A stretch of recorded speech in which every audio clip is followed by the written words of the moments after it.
नमस्कार साथियों। जून 2022 में सरकार ने युवाओं को सेना में भर्ती करने के लिए एक योजना लॉन्च की। इस योजना का नाम था अग्निपथ और इस योजना के तहत भर्ती किए गए युवाओं को, सैनिकों को अग्निवीर कहा जाएगा।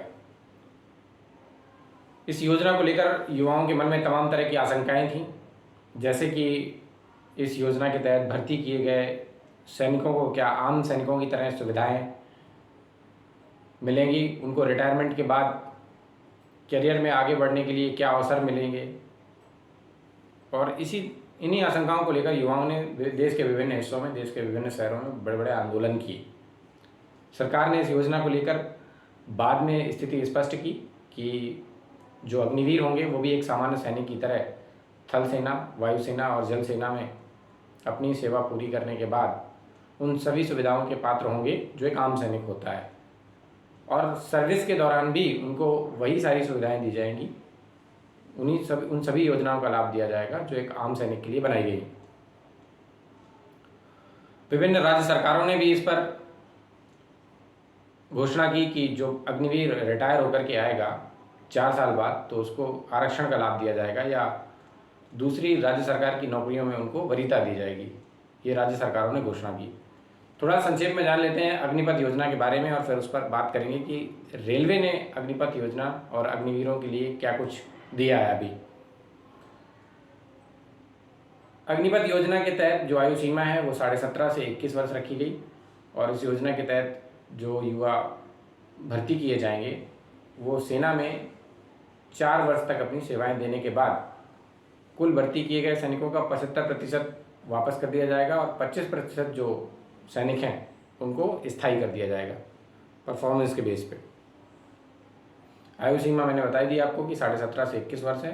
कोरोना के कारण 2 वर्ष बढ़ाई गई थी पहले बैच के लिए, तो वो 23 वर्ष कर दी गई थी।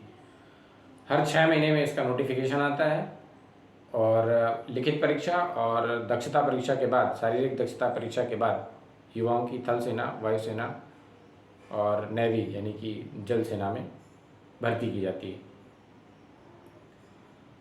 राज्य सरकारों ने और केंद्र सरकारों ने विभिन्न पदों में, विभिन्न विभागों में अग्निवीरों को, रिटायर्ड अग्निवीरों को वरीयता देने के लिए जो घोषणा की, जैसे CISF ने कहा कि हम रिटायर्ड अग्निवीर को 10% का आरक्षण देंगे। अगर कोई युवा अग्निवीर, एक सैनिक के तौर पर, अग्निवीर के तौर पर काम करता है और फिर वो रिटायर होकर के आता है और वो CISF की परीक्षा में हिस्सा लेता है, तो उसको 10% आरक्षण का लाभ मिलेगा।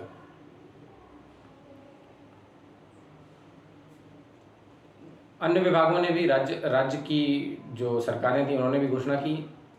अब रेलवे ने भी हाल ही में एक नोटिफिकेशन जारी किया है, तो जान लेते हैं कि रेलवे ने कितने प्रतिशत आरक्षण और क्या कुछ कहा है उसमें अपने नोटिफिकेशन में। तो रेलवे ने जो लेवल 1 के पद हैं, लेवल 1 जिसको पहले ग्रेड पे 1800 बोला जाता था, जो ग्रुप डी में पद विभाजित किए गए थे, जैसे पॉइंट्समैन है, ट्रैकमैन है, गैंगमैन है और विभिन्न विभागों में असिस्टेंट हैं, तो उनको लेवल 1 में रखा गया है। और लेवल 1 के पदों के लिए रेलवे बोर्ड ने घोषणा की है कि जो रिटायर्ड अग्निवीर हैं उनको 10% आरक्षण का लाभ दिया जाएगा। इसी प्रकार जो लेवल 2 के पद हैं, लेवल 2 में आपका जूनियर टाइम कीपर है, कॉमर्शियल क्लर्क है, CC है, TC है, इनको 5% आरक्षण दिया जाएगा। अर्थात 10% आरक्षण लेवल 1 में और 5% आरक्षण लेवल 2 में दिया जाएगा। कुल 15% आरक्षण रिटायर्ड अग्निवीरों को रेलवे की तरफ से दिया जाएगा। इस तरह से जो अग्निवीर रिटायर होकर के आएंगे उनको जो शारीरिक दक्षता परीक्षा होगी उसमें भी उनको छूट दी जाएगी। रेलवे की जो ग्रुप डी की पोस्ट है, लेवल 1 की पोस्ट है, 1800 ग्रेड पे की पोस्ट है, उनमें कुछ पदों के लिए शारीरिक दक्षता परीक्षा होती है। 35 किलो वजन लेकर के 1 किलोमीटर 1.5 किलोमीटर चलना होता है, वो अलग अलग है।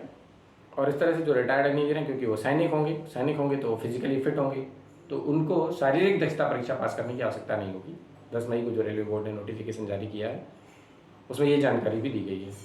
तो ये काफ़ी महत्वपूर्ण जानकारी है आपके लिए, जो भी युवा रेलवे में आना चाहते हैं भविष्य में और अभी फ़िलहाल अग्निवीर की तैयारी कर रहे हैं, और अग्निवीर के बाद उनके भविष्य का क्या होगा वो इस बारे में सोच रहे हैं, रेलवे में कैसे करियर बनाएं। तो एक बहुत महत्वपूर्ण जानकारी थी, मुझे लगा कि आपके साथ साझा करनी चाहिए।